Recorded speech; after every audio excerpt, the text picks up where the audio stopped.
नमस्कार मित्रों, बहुत बहुत स्वागत है आप सभी का आपके अपने यूट्यूब चैनल आरजीएस में। और हमेशा की तरह आज भी हाजिर हैं डेली करंट अफेयर के प्रोग्राम की सीरीज में। तो आपको बताते चलें कि इस डेली करंट अफेयर के माध्यम से जो समसामयिक घटनाएं होती हैं जो आपकी परीक्षा की दृष्टि से बहुत ही महत्वपूर्ण हो सकती हैं, उन्हें इस डेली करंट अफेयर में शामिल किया जाता है।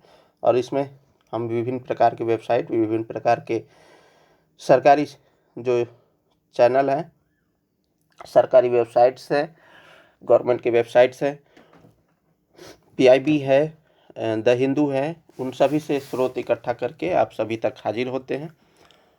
तो आप जो है इस डेली करंट अफेयर के माध्यम से जुड़े रहें और अपनी तैयारी को तेज गति देते रहें। चलिए हम लोग बढ़ते हैं, पहले प्रश्न क्यों देखते हैं। तो पहला प्रश्न है, गावी के बारे में निम्नलिखित कथनों पर विचार कीजिए एवं सही विकल्प का चयन कीजिए।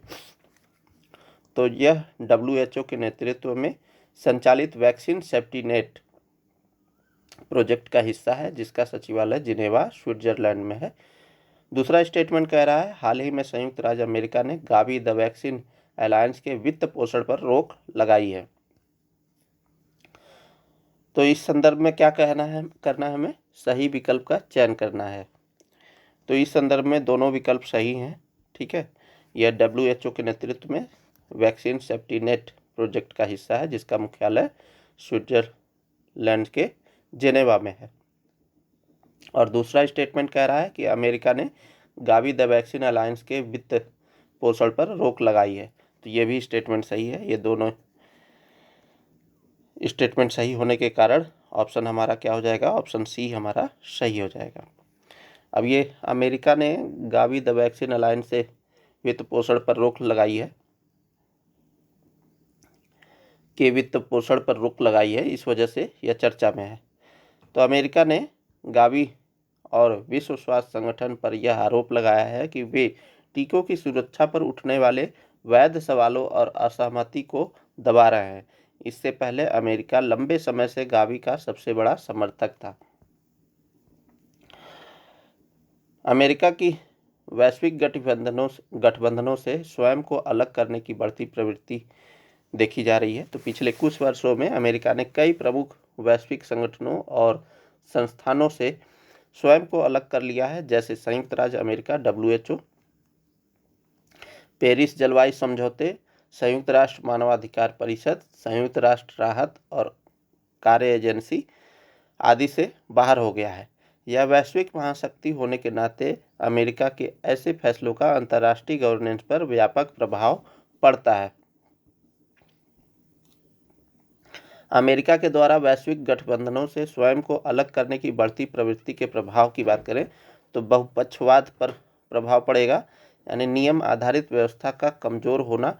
उदाहरण के लिए अमेरिका के हटने के बाद इजराइल ने भी संयुक्त राष्ट्र मानवाधिकार परिषद से भागीदारी खत्म कर दी। यानी बहुत सारे देश जो है एक दूसरे के साथ जुड़े होते हैं। जब एक देश निकलते हैं तो बहुत सारे देश भी उससे निकलते हैं। तो जैसे इजराइल भी अभी बाहर हो गया। जलवायु परिवर्तन कार्रवाइयों पर प्रभाव क्या पड़ेगा, तो 2024 में अब तक का सबसे गर्म वर्ष रहा है और संयुक्त राज्य अमेरिका चीन के बाद दुनिया का दूसरा सबसे बड़ा ग्रीन हाउस गैस उत्सर्जक है।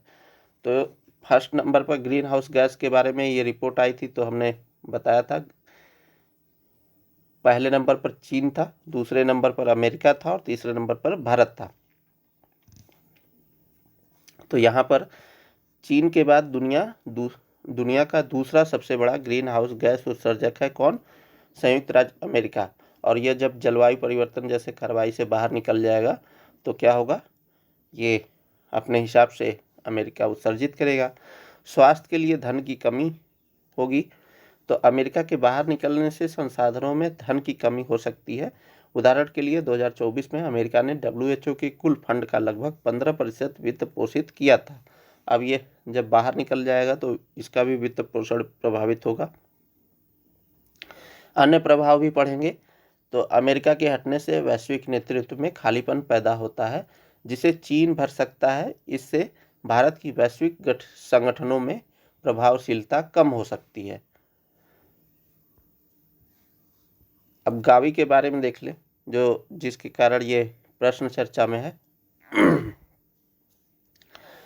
तो यह एक सार्वजनिक निजी भागीदारी है। इसके मुख्य भागीदारों में विश्व स्वास्थ्य संगठन, यूनिसेफ, विश्व बैंक और गेट्स फाउंडेशन शामिल है। इसके मिशन की बात करें तो टीकों को न्यायसंगत और संधारणी उपयोग को बढ़ावा देकर लोगों के जीवन को बचाना तथा उनके स्वास्थ्य की रक्षा करना है। इसने सबसे गरीब देशों में 1 बिलियन से अधिक बच्चों का टीकाकरण किया है। यह WHO के नेतृत्व में संचालित वैक्सीन सेफ्टी नेट प्रोजेक्ट का हिस्सा है। इसका सचिवालय जिनेवा, स्विट्जरलैंड में है। चलिए अगले प्रश्न की ओर बढ़े। तो निम्नलिखित कथनों पर विचार कीजिए। पहला कह रहा है, हाल ही में 25वीं मध्य क्षेत्रीय परिषद की बैठक वाराणसी में हुई।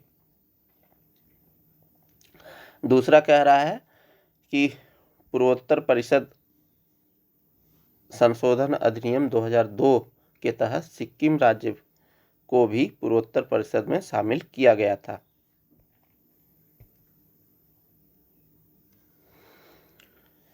तो ऑप्शन ए कह रहा है केवल 1, ऑप्शन बी कह रहा है केवल 2, ऑप्शन सी 1 और 2 दोनों, ऑप्शन डी ना ही 1 और ना ही 2। तो इस संदर्भ में दोनों ऑप्शन सही हैं, इसलिए दोनों स्टेटमेंट सही हैं, इसलिए ऑप्शन हमारा सी सही हो जाएगा, 1 और 2 दोनों। चलिए हम लोग व्याख्या को देखें। तो केंद्रीय गृह मंत्री एवं सहकारिता मंत्री ने उत्तर प्रदेश के वाराणसी में 25वीं मध्य क्षेत्रीय परिषद बैठक की अध्यक्षता की। इसका आयोजन अंतर्राज्यीय परिषद सचिवालय द्वारा उत्तर प्रदेश सरकार के सहयोग से किया गया था। बैठक के बारे में बात करें तो प्रधानमंत्री की दृढ़ इच्छा शक्ति तथा भारतीय सशस्त्र बलों की बहादुरी की प्रशंसा करने वाले प्रस्ताव को मध्य क्षेत्रीय परिषद द्वारा सर्वसम्मति से अनुमोदित किया गया। गृह मंत्री ने इस बात पर प्रकाश डाला कि मध्य क्षेत्रीय परिषद एकमात्र ऐसी क्षेत्रीय परिषद है जहां सदस्य राज्यों के बीच कोई मुद्दा या विवाद मौजूद नहीं है तथा यह एक महत्वपूर्ण उपलब्धि है। वर्ष 2004 से 2014 के बीच जहां केवल 11 क्षेत्रीय परिषद बैठकें तथा 14 स्थायी समिति बैठकें आयोजित हुई, वहीं वर्ष 2014 से 2025 के बीच 28 क्षेत्रीय परिषद बैठकें तथा 33 स्थायी समिति बैठकें हुई, जो दुगनी वृद्धि को दर्शाता है। इन बैठकों में कुल 1287 मुद्दों का समाधान किया गया, जो एक ऐतिहासिक और उत्साहवर्धक उपलब्धि है। अन्य प्रमुख मुद्दों के अतिरिक्त महिलाओं तथा बच्चों के खिलाफ बलात्कार के मामलों की त्वरित जांच तथा न्यायिक निपटान के लिए फास्ट ट्रैक विशेष न्यायालयों की स्थापना, प्रत्येक गांव के निर्दिष्ट दायरे में भौतिक बैंकिंग सुविधाओं का प्रावधान तथा आपातकालीन प्रतिक्रिया सहायता प्रणाली के कार्यान्वयन सहित कुल 19 मुद्दों पर विस्तृत चर्चा की गई। इस दौरान पूर्वोत्तर परिषद संशोधन अधिनियम 2002 के तहत सिक्किम राज्य को भी पूर्वोत्तर परिषद में शामिल किया गया है। क्षेत्रीय परिषदें राज्य पुनर्गठन अधिनियम 1956 के तहत स्थापित वैधानिक निकाय है। राज्यों के बीच सहकारी कार्य को बढ़ावा देने और एक स्वस्थ अंतर राज्य तथा केंद्र राज्य वातावरण बनाने के लिए एक उच्च स्तरीय सलाहकार मंच के रूप में की गई है। क्षेत्रीय परिषदों का विचार पहली बार पूर्व प्रधानमंत्री जवाहरलाल नेहरू द्वारा 1956 में राज्य पुनर्गठन आयोग यानी फजल अली आयोग की सिफारिश पर 1953 के उनकी सिफारिश थी, उनके सिफारिश पर की गई थी की रिपोर्ट पर चर्चा के दौरान प्रस्तावित किया गया था। राज्य पुनर्गठन अधिनियम 1956 की धारा 15 से 22 के अंतर्गत 5 क्षेत्रीय परिषदों की स्थापना की गई थी। इन परिषदों में उत्तर पूर्व क्षेत्र के लिए एक अलग परिषद है जिसे पूर्वोत्तर परिषद कहा जाता है। इसकी स्थापना 1972 में पूर्वोत्तर परिषद अधिनियम 1972 के अंतर्गत की गई थी।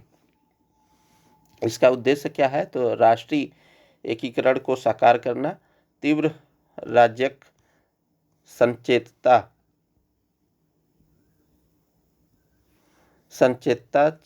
क्षेत्रवाद तथा विशेष प्रकार की प्रवृत्तियों के विकास को रोकना, केंद्र एवं राज्यों के विचारों एवं अनुभवों का आदान प्रदान करने तथा सहयोग करने के लिए सक्षम बनाना, विकास परियोजनाओं के सफल एवं तीव्र निष्पादन के लिए राज्यों के बीच सहयोग के वातावरण की स्थापना करना।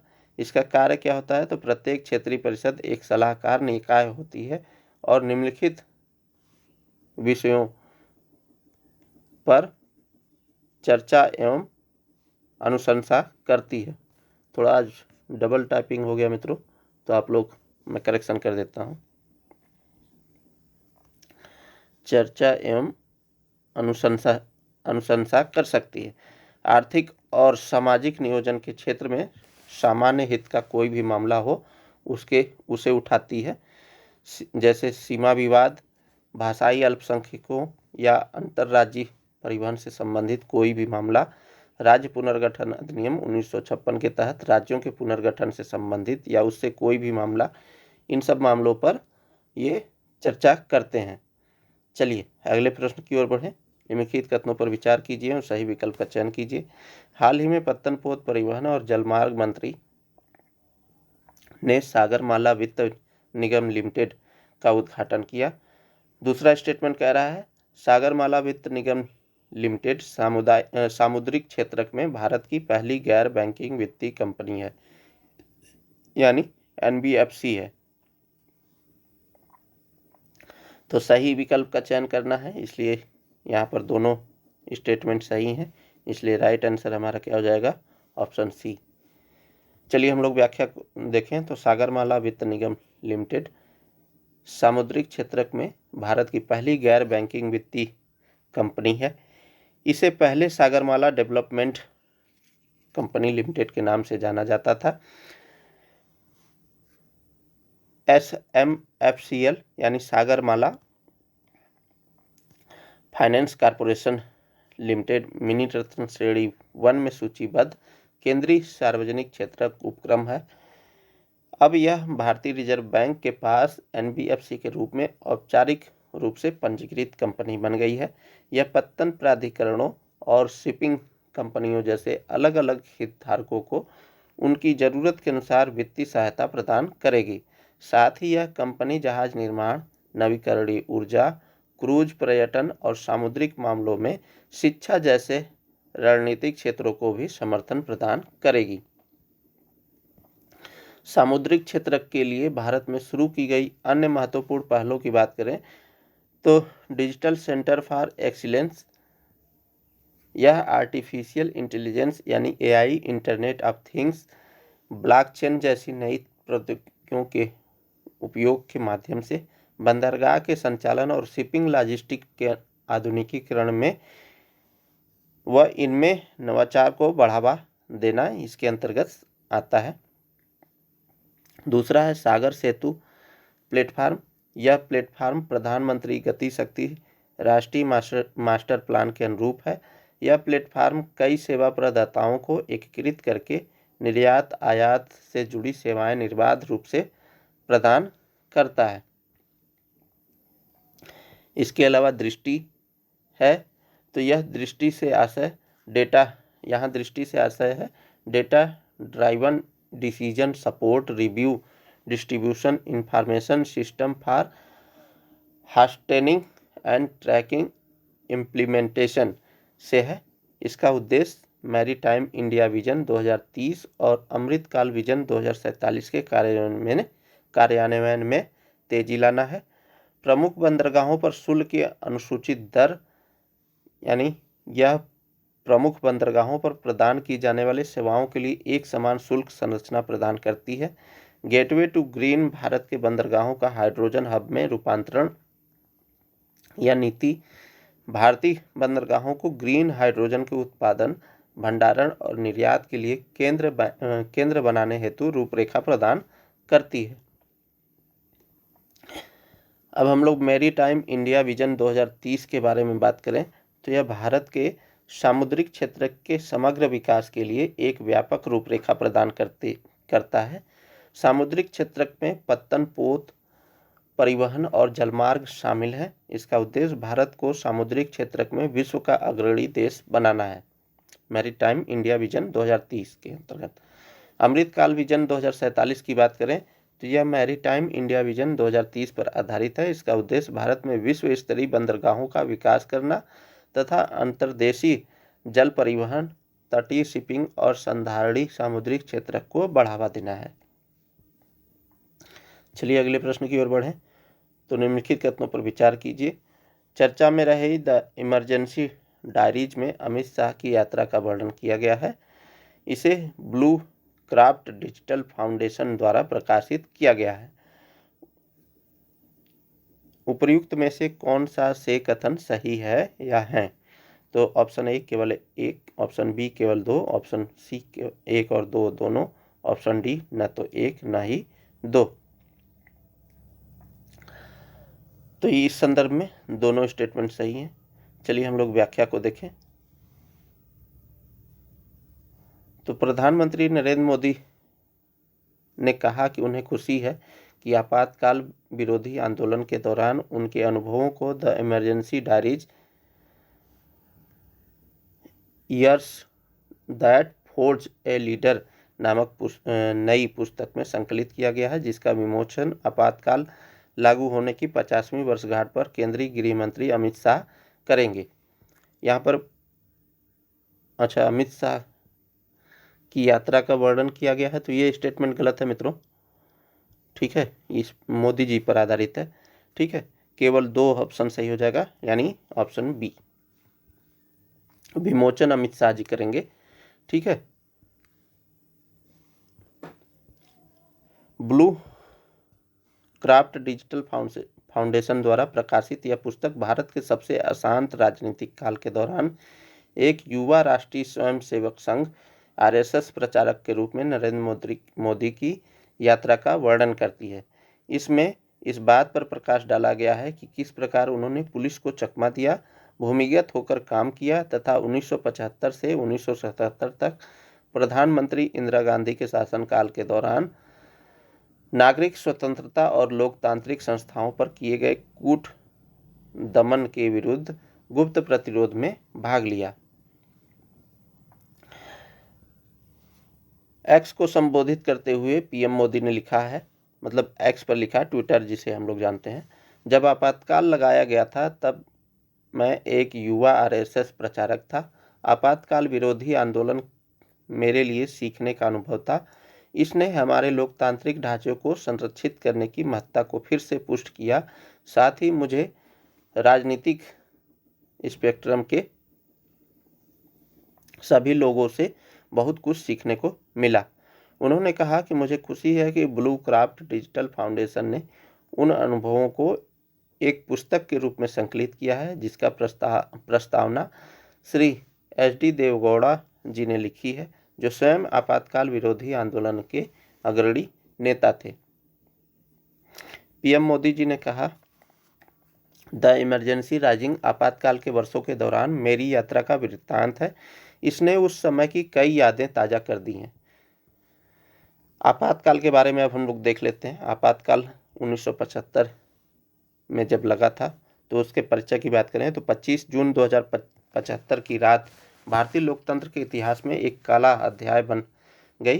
तत्कालीन प्रधानमंत्री इंदिरा गांधी ने भारतीय संविधान के अनुच्छेद 352 का प्रयोग करते हुए देश में आपातकाल की घोषणा की। यह आपातकाल आंतरिक अशांति के आधार पर लगाया गया, लेकिन इसके पीछे राजनीतिक असंतोष को दबाने की मंशा स्पष्ट थी।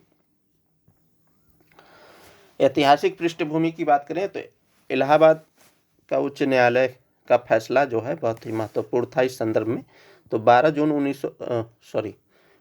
1975 को इंदिरा गांधी के रायबरेली के लोकसभा चुनाव को न्यायालय ने भ्रष्ट प्रथाओं के चलते अवैध घोषित किया था। इसी दौरान जेपी आंदोलन भी चल रहा था। तो जयप्रकाश नारायण के नेतृत्व में व्यापक भ्रष्टाचार, बेरोजगारी और सरकारी दमन के खिलाफ देशव्यापी जन आंदोलन चल रहा था। राजनीतिक दबाव भी था। इंदिरा गांधी को पद छोड़ने और नैतिक आधार पर इस्तीफा देने की मांग तेज हो रही थी। इसी दौरान आपातकाल की घोषणा हुई, यानी 25 जून 1975 की रात को राष्ट्रपति फखरुद्दीन अली अहमद ने प्रधानमंत्री की सिफारिश पर आंतरिक अशांति के आधार पर आपातकाल की घोषणा पर हस्ताक्षर किए। संविधान के अनुच्छेद 352 के तहत मौलिक अधिकार निलंबित हो गए और प्रेस की स्वतंत्रता पर भी नियंत्रण लगाया गया। आपातकाल के दौरान हुई प्रमुख घटनाओं की बात करें तो राजनीतिक गिरफ्तारियां हुई। विपक्षी नेताओं जैसे जयप्रकाश नारायण, अटल बिहारी वाजपेयी, लालकृष्ण आडवाणी, मोरारजी देसाई आदि को जेल में डाल दिया गया। वहीं सेंसरशिप और मीडिया पर भी नियंत्रण लगा। प्रेस पर सेंसर लगाया गया। अखबारों को बिना सरकारी अनुमति के कुछ भी छापने की अनुमति नहीं थी। संविधान संशोधन और चुनाव स्थगन भी किए गए। तो 42वां संविधान संशोधन लाया गया जिससे कार्यपालिका की शक्तियां बढ़ा दी गई। नसबंदी अभियान भी चलाया गया इसी दौरान। तो संजय गांधी की पहल पर जनसंख्या नियंत्रण के नाम पर बलात् नसबंदी यानी जबरदस्ती नसबंदी जैसे अमानवीय कदम उठाए गए। न्यायपालिका पर दबाव डाला गया। सुप्रीम कोर्ट तक ने कह दिया कि नागरिकों को मौलिक अधिकार आपातकाल में नहीं मिल सकते। एडीएम जबलपुर केस का मामला था। ठीक है, तो ये सब कुछ प्रमुख घटनाएं थे। आपातकाल की समाप्ति कैसे हुई? तो 18 जनवरी 1977 को इंदिरा गांधी ने आपातकाल समाप्त करने और चुनाव कराने की घोषणा की। मार्च 1977 में चुनाव हुए और जनता पार्टी को ऐतिहासिक जीत मिली। इंदिरा गांधी को करारी हार का सामना करना पड़ा। तो इस आपातकाल से निष्कर्ष क्या निकलता है? तो आपातकाल भारत के लोकतांत्रिक इतिहास में एक ऐसा दौर था जिसने संविधान, स्वतंत्रता और लोकतांत्रिक संस्थाओं की मजबूती की परीक्षा ली। हालांकि वह एक कानूनी प्रक्रिया के तहत लगाया गया था, लेकिन उसका प्रयोग लोकतंत्र को कुचलने के लिए किया गया। इस अनुभव ने भारत को यह सिखाया कि लोकतंत्र की रक्षा केवल संस्थाओं से ही नहीं बल्कि सतर्क नागरिकों और स्वतंत्र मीडिया से होती है। चलिए अगले प्रश्न की ओर बढ़ें। तो 90 कार्यक्रम के संदर्भ में निम्नलिखित कथनों पर विचार करें और सही विकल्प का चयन करें। तो पहला स्टेटमेंट कह रहा है यह महिला एवं बाल विकास मंत्रालय और कौशल विकास एवं उद्यमिता विकास द्वारा प्रारंभ किया गया एक संयुक्त पायलट कार्यक्रम है। दूसरा स्टेटमेंट कह रहा है इसका पूर्ण नाम युवा किशोरियों के लिए व्यावसायिक प्रशिक्षण के माध्यम से आकांक्षाओं का पोषण यानी nurturing aspirants through vocational training for young adolescent girl है। तीसरा स्टेटमेंट कह रहा है इसका उद्देश्य लक्षित व्यावसायिक प्रशिक्षण के माध्यम से किशोरियों को सशक्त बनाना है। तो इस संदर्भ में तीनों स्टेटमेंट सही है। अभी केंद्र सरकार द्वारा 90 कार्यक्रम लाया गया है। ठीक है, तो ये तीनों स्टेटमेंट सही है। चलिए हम लोग व्याख्या को देखें।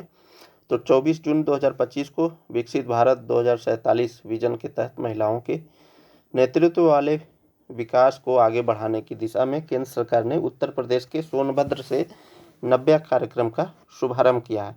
तो उत्तर प्रदेश के सोनभद्र से हुआ है। ठीक है, किसके द्वारा? केंद्र सरकार द्वारा और विकसित भारत 2047 के तहत। ठीक है, 24 जून 2025 को हुआ है। अब इसका टाइटल देखिए, कौशल जो बदल दे जिंदगी वही है 90। ठीक है, चलिए हम लोग व्याख्या को देखें। तो 90 कार्यक्रम के बारे में बात करें तो क्या है 90 कार्यक्रम? तो यह महिला एवं बाल विकास मंत्रालय और कौशल विकास एवं उद्यमिता मंत्रालय द्वारा प्रारंभ किया गया एक संयुक्त पायलट कार्यक्रम है। इसका पूरा नाम युवा किशोरियों के लिए व्यावसायिक प्रशिक्षण के माध्यम से आकांक्षाओं का पोषण यानी nurturing aspirations through vocational training for young adolescent girls है। इसका उद्देश्य लक्षित व्यावसायिक प्रशिक्षण के माध्यम से किशोरियों को सशक्त बनाना है। इसके अंतर्गत गैर पारंपरिक क्षेत्रों में कौशल विकास जैसे डिजिटल मार्केटिंग, ड्रोन संचालन, ऑटोमेशन, रिन्यूएबल एनर्जी इत्यादि में व्यावसायिक प्रशिक्षण दिया जाएगा। लक्षित समूह की बात करें तो कम से कम 10वीं कक्षा उत्तीर्ण की हुई 16 से 18 वर्ष की किशोरी बालिकाएं इसके लिए पात्र होंगी। इसका क्रियान्वयन इसे पायलट कार्यक्रम के रूप में प्रारंभ में 19 राज्यों के 27 जिलों में क्रियान्वित किया जाएगा, जिसमें आकांक्षी जिलों और पूर्वोत्तर क्षेत्र पर ध्यान केंद्रित किया जाएगा। संस्थागत अभिसरण की बात करें तो इस कार्यक्रम के तहत दोनों मंत्रालय मिलकर के एक संस्थागत ढांचा विकसित करेंगे, जिससे विभिन्न योजनाओं व कार्यक्रमों का समन्वित रूप से क्रियान्वयन हो सके। इस योजना में प्रधानमंत्री कौशल विकास योजना और पीएम विश्वकर्मा योजना जैसे राष्ट्रीय कार्यक्रमों को जोड़ा जाएगा, ताकि प्रशिक्षण की गुणवत्ता व प्रासंगिकता सुनिश्चित हो सके। इस कार्यक्रम का महत्व क्या है? तो यह रणनीतिक क्रियान्वयन, समावेशी विकास और वंचित एवं कमजोर आबादी तक पहुंचने के प्रति सरकार की प्रतिबद्धता को रेखांकित करता है। इस कार्यक्रम का उद्देश्य न केवल रोजगार क्षमता को बढ़ाना है, बल्कि युवा बालिकाओं में आत्मविश्वास व महत्वाकांक्षा पैदा करना भी है, ताकि वे भारत के सामाजिक आर्थिक भविष्य को आकार देने में महत्वपूर्ण भूमिका निभा सकें। चलिए अगले प्रश्न की ओर बढ़ें। तो भारत को किसकी रोकथाम के लिए वर्ष 2025 ब्लूमबर्ग परोपकार पुरस्कार से सम्मानित किया गया है? तो ऑप्शन ए तंबाकू रोकथाम, ऑप्शन बी टीबी रोकथाम, ऑप्शन सी ट्रैकोमा रोकथाम, ऑप्शन डी इनमें से कोई नहीं। तो यह जो है तंबाकू रोकथाम के लिए वर्ष 2025 का ब्लूमबर्ग परोपकार पुरस्कार से सम्मानित किया गया है। तो भारत ने एक बार फिर वैश्विक मंच पर अपनी मजबूत उपस्थिति दर्ज कराई है। तंबाकू नियंत्रण के क्षेत्र में किए गए प्रभावी प्रयासों के लिए भारत को Bloomberg philanthropist awards for global tobacco control 2025 से सम्मानित किया गया है। यह पुरस्कार डबलिन, आयरलैंड में आयोजित विश्व तंबाकू नियंत्रण सम्मेलन में भारत सरकार के स्वास्थ्य एवं परिवार कल्याण मंत्रालय के नेशनल टोबैको कंट्रोल सेंटर को प्रदान किया गया है। भारत को यह अवार्ड विश्व स्वास्थ्य संगठन की एमपावर नीति के ओ कैटेगरी के तहत मिला है, जिसका मतलब है लोगों को तंबाकू छोड़ने में मदद देना। Offer help to quit tobacco use. Bharat में तंबाकू छोड़ने की पहल कैसे काम कर रही है? तो भारत में पिछले कुछ वर्षों में तंबाकू मुक्ति के लिए कई ठोस कदम उठाए गए हैं, जिसमें से प्रमुख है राष्ट्रीय हेल्पलाइन। देश में 4 जगहों पर नेशनल क्विट लाइन सेंटर बनाए गए हैं, बेंगलुरु, दिल्ली, मुंबई और गुवाहाटी। इन हेल्पलाइनों पर हर महीने लगभग 50,000 लोग कॉल करते हैं। मुफ्त इलाज की सुविधा भी प्रदान की जा रही है। तंबाकू छोड़ने की सेवा 675 जिला अस्पतालों, 607 एनसीडी क्लिनिकों और सैकड़ों मेडिकल एवं डेंटल कॉलेजों में मुफ्त उपलब्ध है। सम्मान पाने वाले अन्य 5 देश कौन कौन से हैं? तो भारत के साथ साथ इन देशों को भी यह पुरस्कार मिला। कौन कौन से देश हैं? तो मॉरिशस, मैक्सिको, मोंटेनेग्रो, फिलीपींस और यूक्रेन। इन सभी को भी पुरस्कार दिया गया। चलिए अगले प्रश्न को देखें। तो ये पॉलिटी से संबंधित प्रश्न है और मोस्ट इम्पॉर्टेंट प्रश्न है, क्योंकि यह जो है इसके 75 वर्ष पूरे हो गए हैं प्राक्कलन समिति के। ठीक है, तो यह इम्पॉर्टेंट हो जाता है। तो इसका गठन 1950 में हुआ था, पहला स्टेटमेंट। दूसरा स्टेटमेंट कह रहा है इसमें 30 सदस्य होते हैं, जिन्हें हर साल लोकसभा के सदस्यों में से चुना जाता है। मंत्री इस समिति के सदस्य बनने के लिए पात्र होते हैं। तो हमें क्या करना है? प्राक्कलन समिति के संदर्भ में निम्नलिखित कथनों पर विचार करके सही विकल्प का चयन करना है। तो यहाँ पर इसका गठन 1950 में हुआ था, ये स्टेटमेंट सही है। इसमें 30 सदस्य होते हैं, जिसमें हर साल लोकसभा के सदस्यों में से चुना जाता है, ये भी सही है। लेकिन तीसरा स्टेटमेंट गलत हो जाता है, क्योंकि मंत्री इस समिति के सदस्य बनने के लिए पात्र होते के जगह पर ये नहीं होते हैं। मंत्री इस समिति में सदस्य नहीं बन सकते हैं। तो कुल मिला जुला करके ये तीसरा स्टेटमेंट सही है, इसलिए राइट आंसर क्या हो जाएगा? ऑप्शन ए कह रहा है केवल 1 और 2, तो यही हमारा ऑप्शन सही हो जाएगा। चलिए हम लोग व्याख्या को देखें। तो प्राक्कलन समिति ने अपने गठन के 75 वर्ष पूरे कर लिए हैं। यह संसद की 3 वित्तीय समितियों में से सबसे बड़ी समिति है। अन्य 2 वित्तीय समितियां हैं, सार्वजनिक उपक्रम समिति और लोक लेखा समिति। प्राक्कलन समिति की बात करें तो इसका गठन 1950 में हुआ था। संरचना की बात करें तो 30 सदस्य होते हैं, जिन्हें हर साल लोकसभा के सदस्यों में से चुना जाता है। मंत्री इस समिति के सदस्य बनने के लिए पात्र नहीं होते हैं। इस समिति के अध्यक्ष की नियुक्ति लोकसभा अध्यक्ष द्वारा इनके सदस्यों में से की जाती है। तो प्राक्कलन समिति के अध्यक्ष की नियुक्ति लोकसभा के अध्यक्ष करते हैं। कार्यकाल की बात करें तो समिति का कार्यकाल 1 वर्ष का होता है। प्राक्कलन समिति का मुख्य कार्य क्या है? तो मितव्ययिता यानी पैसे को कम से कम खर्च करना और संगठनात्मक सुधारों पर रिपोर्ट देना, दक्षता लाने के लिए वैकल्पिक नीतियों का सुझाव देना, नीतियों पर व्यय की समीक्षा करना, यह सुझाव देना कि प्राक्कलनों यानी बजटीय अनुमानों को संसद में किस रूप में प्रस्तुत किया जाना चाहिए, सिफारिशें प्रस्तुत करना। इस समिति की सिफारिशें लोकसभा में प्रस्तुत की जाती हैं और संबंधित मंत्रालय के 6 महीने के भीतर या समिति द्वारा निर्धारित आवश्यक समय सीमा के भीतर कार्रवाई करनी होती है। तो ये था दोस्तों आज के लिए डेली करंट अफेयर का प्रोग्राम। उम्मीद करते हैं आप सभी लोग इस डेली करंट अफेयर के माध्यम से अपनी तैयारी को तेज गति दे रहे होंगे और आगामी होने वाले एग्ज़ाम में आप अच्छा परफॉर्म करें। ये इन्हीं सब शुभकामनाओं के साथ कहना चाहेंगे कि अभी यूपी पीसीएस का जो कल एग्ज़ाम हुआ उसमें निबंध और हिंदी का पेपर हुआ। पेपर अच्छा ही था।